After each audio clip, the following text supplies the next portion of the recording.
Welcome, everyone, to a very special episode of Above the Fold, and I call it special because we just experienced a podcaster's worst nightmare.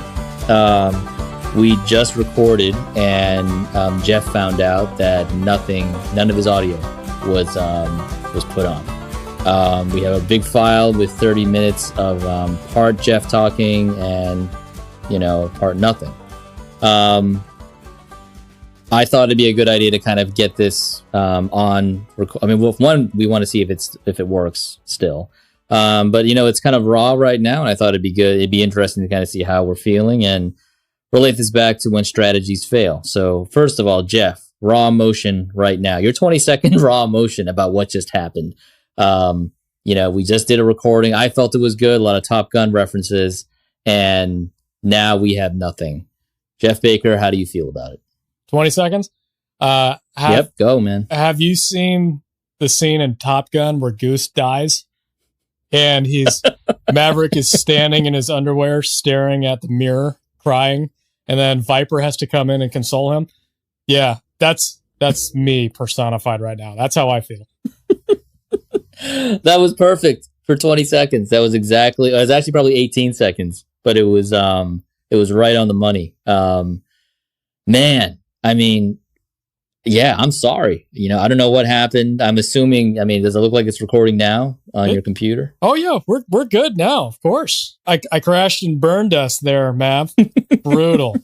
So, all right. So what do you do when you've invested time and energy into a marketing project?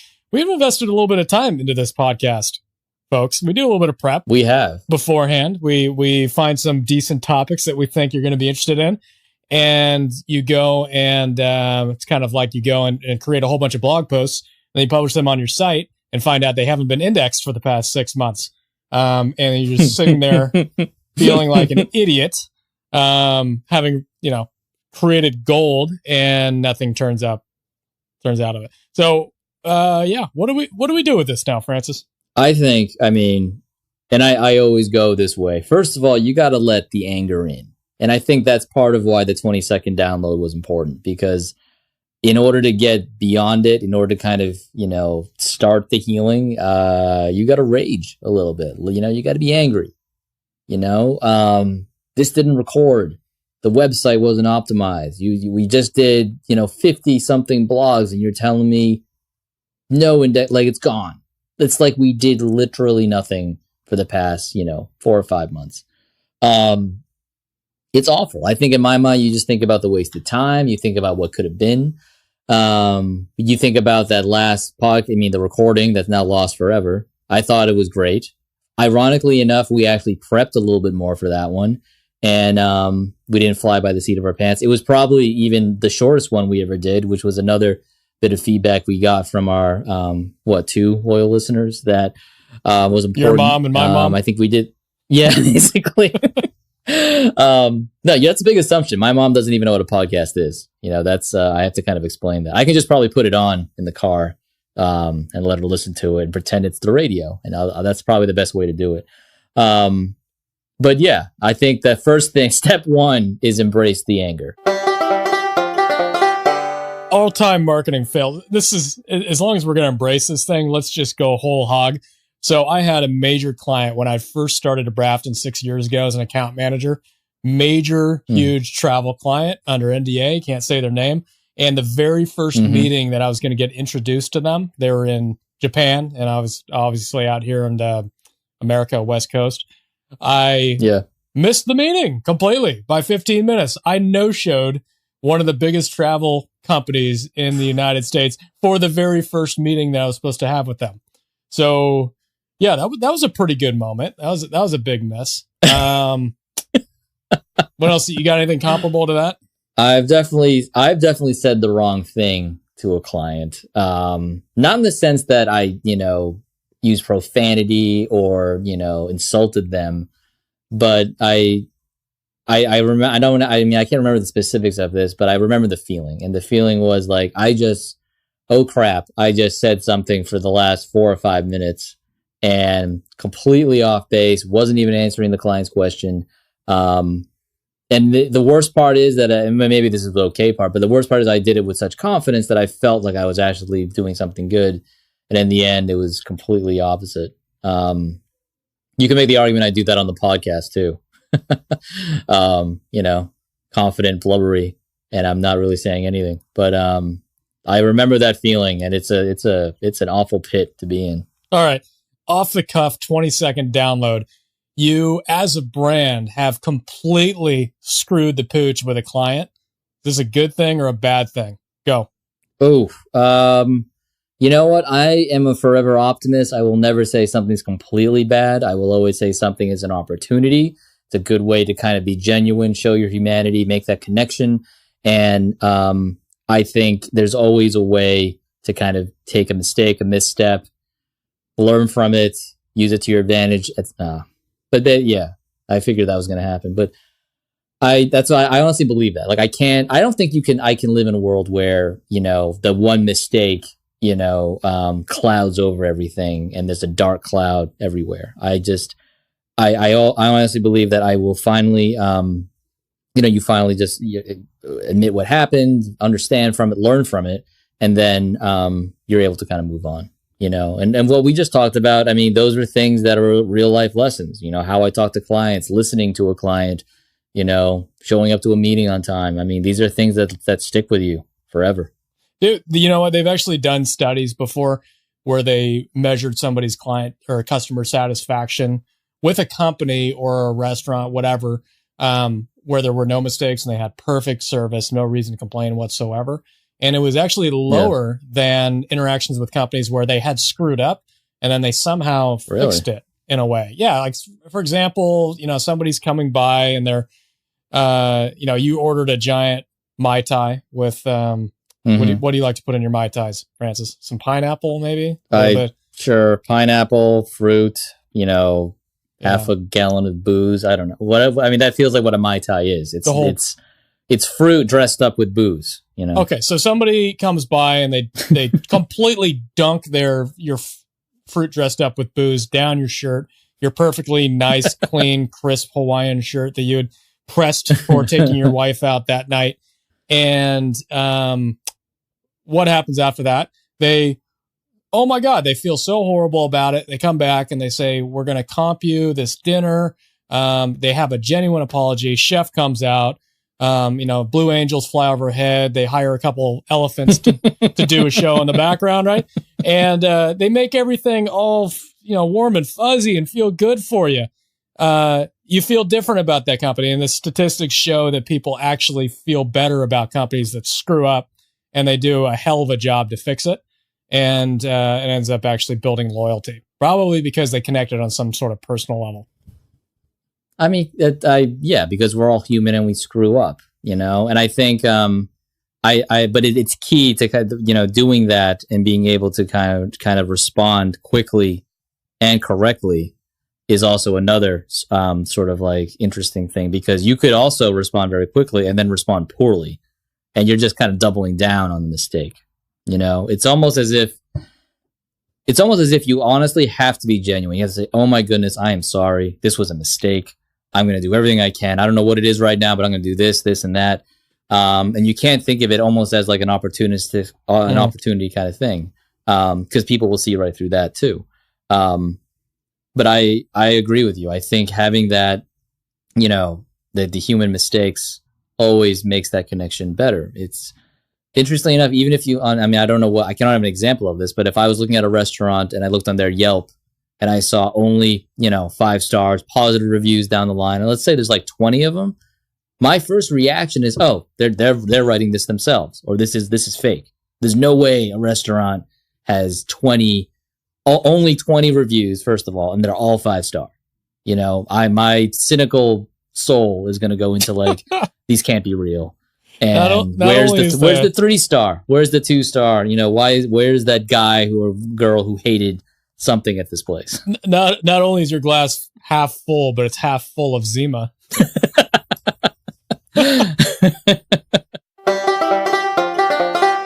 You know what? Let's apply this to a B2B scenario. Absolute nightmare scenario, email marketing. Like anybody that works email marketing knows that is a terrifying scenario. If you end up sending out, it is really easy to screw up email marketing. Like if you send out an email to 200,000 people with the wrong thing in it, or a link that goes to something that it shouldn't be going to, that's a damned humbling moment. And actually happened to me. We were sending out a prospecting email a couple months ago, and it was about our blogging services. We do blogging, obviously. And that's one of our core products that we wanted to let the market know about. And I had a typo within the first like half of the first sentence. It was like, we do really good blogging. And we got, I remember this. More, oh, good. Okay. We got more responses saying, hey, you're a moron, then we're interested in your blogging. And there is nothing that invalidates your credibility faster than typos when you're talking about how good you are at writing. Like it was, and everybody was cracking up. I was sitting in the office and people are just looking over at me with this, that smile that creeps over this side of their mouth, or they're trying to hold it back. And then they just crack up. Yeah. And I just like cower in the corner. This is right after I got invited out to Boston, by the way. And I'm sitting out there just looking like an idiot. Yeah, you just got to roll with it, I guess, right? Write those people back and say, yeah, I did. One of them I wrote back and said, yeah, I feel like an idiot. And the guy wrote me back and said, hey, you know what? I do email marketing too. It happens to the best of us. Said, okay, well, that softens the blow a little bit, but I'm still going to go walk into a sharp knife when I get home. Wasn't there a second email, or didn't you apologize? I thought, maybe I'm thinking of something else, but I thought you sent something, and in the long run, you're right. That was like the biggest response we ever got from that email. No, this was I think what you're thinking of is a newsletter. We sent out, and this was an old colleague of mine. She sent out. This was another mistake, Francis. Thanks for bringing that up, and I'm gonna, run right back into the wall. As long as I'm eating crow, I might as well, go all in on this thing. Yeah, dive right in there. And again, it was email marketing. She sent out the same newsletter twice in a row. So it's kind of like our newsletter recipients were in Groundhog Day, and they got the same exact newsletter. Hey, what's new this week is the same thing as what's new last week. And she just freaked out. I'm so sorry. I said, no, actually, let's make a joke out of this. This could be an opportunity. Yeah. So we wrote a subject line. It was like, whoops, well, we really screwed that one up. And then the headline was like, what happens when you completely screw up a newsletter and send the same thing twice in a row? And it was like, I actually wrote a blog post on it because it was one of the best performing newsletters we ever sent, about how we screwed up one of our newsletters. So yeah. Oh boy. To your point, it's not always bad. It can turn into a positive. Yeah. And again, going back to my, the Yelp thing, I mean, people almost need to see that to kind of validate the fact that there are real people behind this business, and they care enough to admit, whoops, we screwed up, or, blah, blah, blah, bad day, whatever it might be. Because again, something that's all 5 stars, 20 reviews, and that's it, you automatically think it's a robot. You think it's, one person with a computer just typing away. Even if it's genuine, it could be the absolute best restaurant in the world. But when you look at that, you just don't believe it. We almost need to see the imperfections to be able to kind of connect with it, with anything, people or things or places. Yeah, you want to see the cracks, right? You do. Are you a Yelp reviewer? If you're a Yelp reviewer. No, I'm not. I'm not a Yelp reviewer. I'm not. Come on. I mean, come on. That should kind of be like a criteria for anybody. Like, hey, do you want to be my friend? All right, let me see your Yelp account. Are you, dating profiles? All right, make sure you attach your Yelp account. I need to know. That would be hilarious. Dating based on your online reviews. How you treat the inanimate objects or restaurants that you frequent. I would love that. That would be hilarious. There are some Amazon reviews that are pretty choice because it's clearly someone who's got a lot of time on their hands, and they're being very descriptive and hilarious with, just a review on a pen or notebook or something like that. I should find a couple of examples and send them your way. They're pretty funny. Hey, as long as we're at it, why don't we just do one more download here, just right off the top of my head? Okay. We had brought up some articles on video. And video, it seems like it's showing up in every single market research piece of content that's being written in digital marketing is the video is blowing up, and video is like going to be 90% of all web traffic. And mind you, they never ever say what type of video content is going to make up that 90% of web traffic. I digress. There was a recent article that says that the most successful types of videos for B2B is there a question here, man? This is a 20-second you've taken like a minute to get to the 20-second download. Off kilter, man. I am way Your audience is losing you, man. Come on, bring us back home. Where are you taking me through? I don't like this journey where I'm at, where it's been way too long and I'm waiting here on the side of the road ready to react. And you got me in the red, man, and I'm a race car. I'm just saying it's dangerous to have a race car in the red. That's all. All right. Are you sitting on the right side of the road waiting for your Uber in the rain? That's exactly what's at happening. At 1 a.m. after you just got... What is the point, Jeff Baker? Get there. Okay. My goodness. Case studies have been proven to be the most successful videos. As per this study, do you believe this to be true? Yes or no? I can understand why. I can understand why case studies would help B2B sales. I think it goes back to what we were talking about, that human connection, the fact that someone has tried this thing, service, or whatever, and is stating, hey, this worked for me. I liked it. Time. It should work for you too. Okay. See, that was concise. Okay. You did not need 2 minutes of setup time for that question. You just could have asked it. We could have been done by now, but no, we have an extra 2 minutes of stuff that we can't edit out. And let's assume your audio works. So who knows? It might not. This isn't yet. I would love this to be the second mistake of the day where the audio again doesn't work. If that happens, turns into something else. If that happens, then it's over. It's over. Yeah, I'm going to go make myself a stiff drink. I'm going to grab my dog. I'm going to walk down to the park. I'm going to watch the sunset.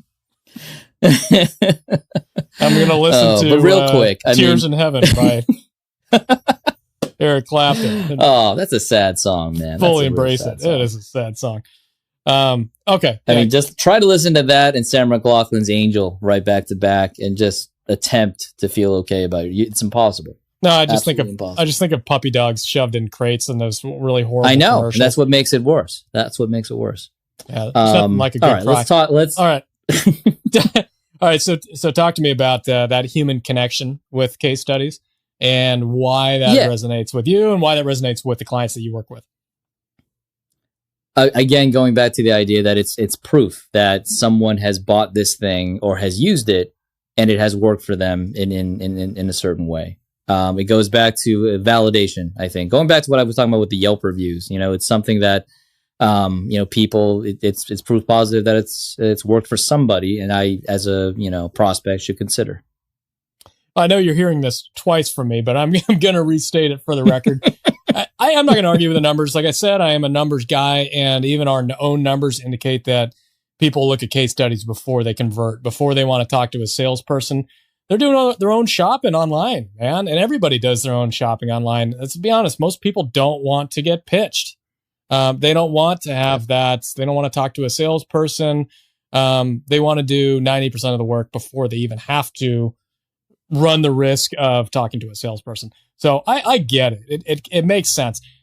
The problem that I have with it is that you go in knowing that this stuff has been staged, man. Like, that whoever's picked out this case study has set it up perfectly. They found the one perfect client that is super overly happy with the content.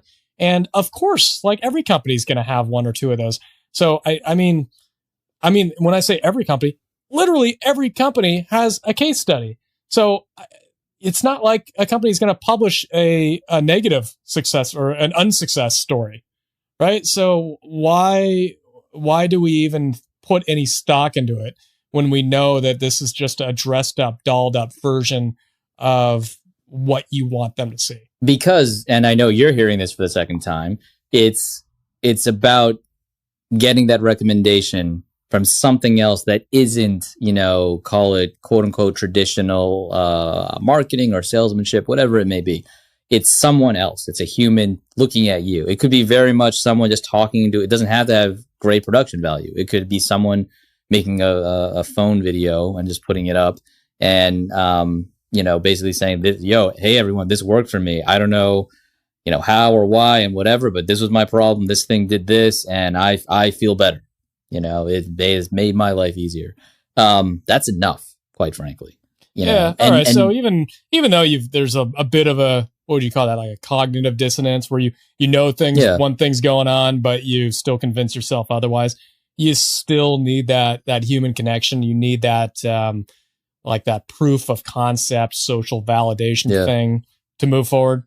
I think so. And I think it just helps. You can't just have the same, sales pitch or whatever every time. Having that offers, a different take, a different perspective, and it's something that people will they resonate with. All right, so let me ask you a question. Is it more effective for you to see a super produced, polished case study where they've got drone footage and the aforementioned elephants doing backflips and blue angels flying overhead, the whole 9 yards, or Larry in his back nine filming himself on his Nokia saying, "Hey man, really love this company. They did a great job for me. You should use them." Yeah, Larry with Nokia, by the way. Wow, you're really reaching back. You know what? That would be funny enough. That would probably resonate more. And that's the video you see more often than not. Maybe not Larry on the golf course, but you see the person just talking into the camera and saying, "Oh my God, check this out. I can't believe this," and blah, blah. Like the enthusiasm is real and so on.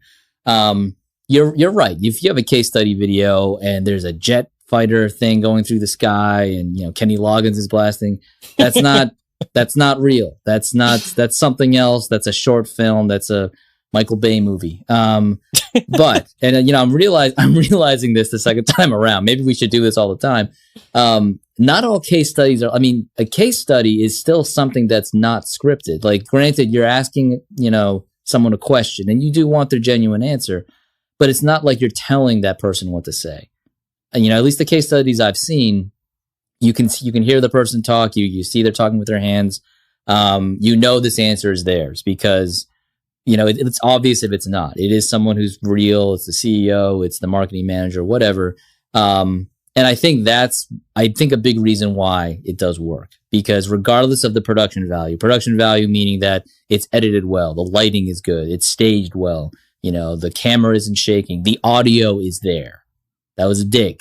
But the fact that someone, I went there. I'm just going to keep bringing it up. Yeah, got it. But the fact that someone is being genuine with their answer, I think that cuts through everything else, and that's the big reason why those work. Yeah, and you know what? There's it's kind of a double benefit too. The expenses that go into creating these case studies, I imagine they're polished, man. You got sometimes drone footage. You're flying out a team to be on location and prep these people and put together scripts and edit and all that stuff that goes into it. Case studies can be, they could be up to $10,000 if you really want to, put together something Michael Bay and polished. And on the other hand, that's like a scene. That's one scene in a Michael Bay movie, $10,000. It's like 6 seconds. Yeah. Whereas on the other hand, you could just reach out to a client and say, "Hey, you just filled out this customer satisfaction survey. You seem to be super stoked on our product right now. Do you have an iPhone?" Yeah, that was a dig, by the way. "Do you have an iPhone? Do you want to just shoot a quick video of yourself saying, 'Hey, this is what I did with this product. We started about 6 months ago. Stuff's going well. Love my team. The content is insane. My readers are crying every time they read a blog post. It's amazing.'" You probably never had that feedback, have you? That's another dig. They're coming back at you fast and hard, buddy. Yeah, no, I really struck a nerve, man. It's the anger and rage is deep in there. I agree with you. I think I think asking a client to do that. But look, that's like 30 seconds of their time. That's genuine 30 seconds of their time. It would be good, but it goes back. I mean, as long as they're comfortable with that. If you ask someone to do that and they've never done that before, that's going to be a bad 30 seconds. You know, I mean, there are a lot of people that do that off the cuff and are great at it because, quite frankly, it's like the 10th video they filmed that day of themselves talking about whatever, and they're going to post it online. If you ask someone to do that who isn't part of that, like, you know, culture, it's not going to work. You know, it's just going to feel off. It's going to be completely, you know, in fact, maybe as an example, you and I should record bad videos and post them just to kind of as an example of how bad it could be. You don't even have to try that hard. You could literally just do it and it would be fine. It would be a great example. It would be a good way to kind of, you know, show people what not to do. Well, just follow me with a camera. My life is a bad video. Oh man. I can't believe we ended up talking this long. I think, honestly, I think we should end it now because it's already getting into like the too long realm, and who knows if this even gets used. But if you guys were listening, thank you. Please subscribe on iTunes, the Above the Fold podcast, also on Spotify, Anchor, and Google Podcasts. Please get in touch with us with email, abovethefold@brafton.com. With any of your stories of screw-ups, if you want to yell at Jeff some more about all the newsletters he sent out that he wasn't supposed to, please get in touch. And thank you for helping us get through this screw-up. Appreciate it. We'll talk to you guys soon. If you need to get a hold of me, I will be cowering in a corner, listening to emo rock from the late 90s. And yeah, so I'll wish me the best. That's just a Friday night for you, man. That's just a Friday night. Ouch. We're ending it there. Bye-bye. Bye-bye.